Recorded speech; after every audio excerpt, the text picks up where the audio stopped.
13h, 14h. Europe 1, 13h. 13h45 sur Europe 1, 13h, dernière partie, Céline, avec vos deux chroniqueurs du jour, l'écrivain et essayiste Paul Melun et le chroniqueur politique Jean-Claude Dacier. Et restez bien avec nous, jusqu'à 14h, on va décortiquer l'actualité. Avec ce gouvernement Barnier sous pression, ça craque de partout, je le disais, y compris au sein de sa majorité. Vous le savez, le projet de loi de finances de la sécurité sociale avance au Sénat aujourd'hui, à l'Assemblée la semaine prochaine, et ce bras de fer qui se poursuit lui aussi entre Gabriel Attal et Michel Barnier autour de la baisse des exonérations de cotisations patronales. Alors juste pour que tout le monde comprenne, au départ, le gouvernement entendait réduire de 4 milliards d'euros ses allègements de charges, mais dimanche, le ministre du Budget, Laurent Saint-Martin, s'est dit prêt à ce que seulement la moitié, donc 2 milliards d'euros, puissent être demandés aux entreprises. Insuffisante concession pour Gabriel Attal, qui, j'ai envie de dire comme Laurent Wauquiez, veut lui aussi sa victoire. On en est là. Et oui, mais parce que le problème, c'est que cette majorité, on pourrait dire plurielle, pour reprendre un vieux mot, à l'époque, on en parlait pour le Parti Socialiste, cette majorité diverse, plurielle, a des intérêts qui sont divergents. Et que Gabriel Attal, lui, sa stratégie, c'est de marquer sa différence par rapport à Michel Barnier. Il ne faut pas aller chercher plus loin. Et Laurent Wauquiez, lui, il joue sa partition pour être candidat en 2027, alors, voire avant, s'il y avait une présidentielle anticipée. Il a eu gain de cause sur l'indexation des retraites, et on a la sensation que Gabriel Attal dit, moi aussi, je suis quand même au sein de la majorité. Sa concession, quoi. Et il y a un aspect symbolique aussi pour lui. Oui, puis Gabriel Attal, c'est pas n'importe qui. Alors, non seulement il est ancien Premier ministre, mais surtout, il a la main sur le groupe parlementaire à l'Assemblée nationale. Donc le gouvernement Barnier, il fait pas grand-chose sans Gabriel Attal. Donc Gabriel Attal, il rappelle sa position sur un certain nombre de sujets. Là, vous citez les cotisations patronales. C'est pas inintéressant parce que c'est un débat finalement sur aussi le pouvoir d'achat qu'on peut donner aux salariés d'une part et d'autre part aux marges de manœuvre qu'on donne aux entreprises. C'est un bon débat.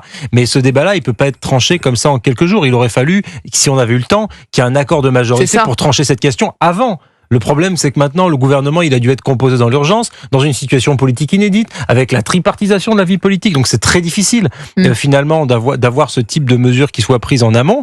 Donc, on a ces crises à répétition qui vont, j'en ai peur, se poursuivre. Avec ce sujet emblématique pour la Macronie qui est hostile, Jean-Claude Dacier, à toute augmentation du coût du travail. Moi, dans le monde dans lequel nous vivons, je me satisfais assez des revendications. Bon, le mot est peut-être un peu fort, mais en tout cas des exigences annoncées par telle ou telle partie du socle qui est censé gouverner et soutenir le gouvernement de M. Barnier. Je pense qu'on est un peu sévère avec l'homme en question, le Premier ministre en question, parce que son job n'est pas facile, il a pas de majorité, chacun le sait, mais il serait bon quand même de temps en temps de le répéter. Et effectivement, chacun va un peu à la soupe pour essayer vis-à-vis de ses électeurs de se faire un peu frimer en disant, quoi qu'il arrive, on a quand même essayé d'obtenir le maximum. Mon pronostic est quand même que tout ce qui va vers une amélioration de la situation des entreprises et des salariés en l'occurrence est une bonne chose. Il faut évidemment dans ce pays, mais je vais me faire agonir, comme avec le Mercosur, pareil. C'est la même chose, évidemment. Il faut faire une politique pro-entreprise.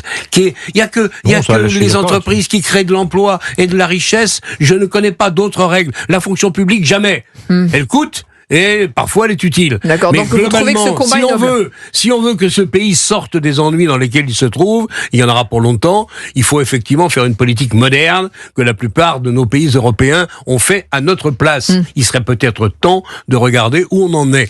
Maintenant, est-ce que dans l'interview de Madame Le Pen, dont je vais vous parler justement, vous avez anticipé parce qu'il y a quelques minutes, vous êtes vraiment mieux qu'une bande-annonce, Jean-Claude Dacier. Oui, parfait. Oui. On va vous embaucher. Pour une fois.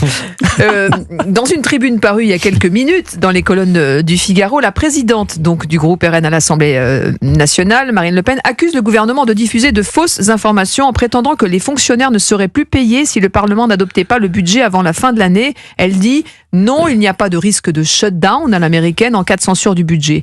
Voilà, elle a planté le décor et elle maintient la menace. Vous y croyez? C'est pas du bluff? C'est vrai que Paul, il me le disait hors micro il y a une seconde, on a le sentiment qu'après avoir écrit cette tribune, elle se prépare à appuyer sur le bouton, à dégainer et à dégainer la censure. Moi, j'en suis pas convaincu. D'abord, ce qu'elle dit, me semble-t-il, ce qu'elle dit est inexact. Pourquoi? Le shutdown aura évidemment, c'est pas parce que vous allez reconduire, le budget de l'an dernier que chacun va s'y retrouver. Toutes les augmentations prévues, que ce soit les retraites, les salaires ou autres, vont évidemment disparaître avec. Donc, je pense qu'il vaut mieux néanmoins revoter sur le budget 2025. Je pense que on a une meilleure chance en dépit de tous ses défauts. C'est vrai qu'il n'y a pas assez d'économies. C'est vrai qu'il y a trop d'impôts. Mais vous pensez que, je reviens à Marine Le Pen, vous pensez qu'elle en fait trop Je n'en sais, en parlant de shutdown, cher ami, je n'en sais rien. Va-t-elle ou non voter la censure? Mon sentiment était qu'elle ne la voterait pas tout de suite et qu'elle se cherche et elle se trouve des arguments pour ne pas le faire. Mais honnêtement, je peux me tromper. Paul Melun. Non, mais il y a une chose que nous a appris la vie politique française depuis quelques mois, c'est que tout peut arriver et qu'il faut bien se garder des pronostics. Moi, si vous m'aviez demandé, par exemple, de pronostiquer la dissolution prononcée par le président, je vous aurais dit non. Mais vous voyez, je me serais trompé. Vous auriez dit, ce gouvernement de coalition baroque. Le gouvernement de coalition baroque, je l'aurais pas vu. Le retour aux affaires DLR, je l'aurais pas vu. Voilà, donc je me garde des pronostics. Tout est possible. Je suis peut-être moins catégorique que notre ami Jean-Claude sur le shutdown et en même temps sur la possibilité que Marine Le Pen aille au bout de ses menaces et qu'elle appuie vraiment sur le bouton. Moi, dans mon esprit, c'est plutôt 80% de chances qu'elle appuie sur le bouton. Donc vous pensez qu'elle peut le faire, voilà. Oui, moi je pense qu'elle risque.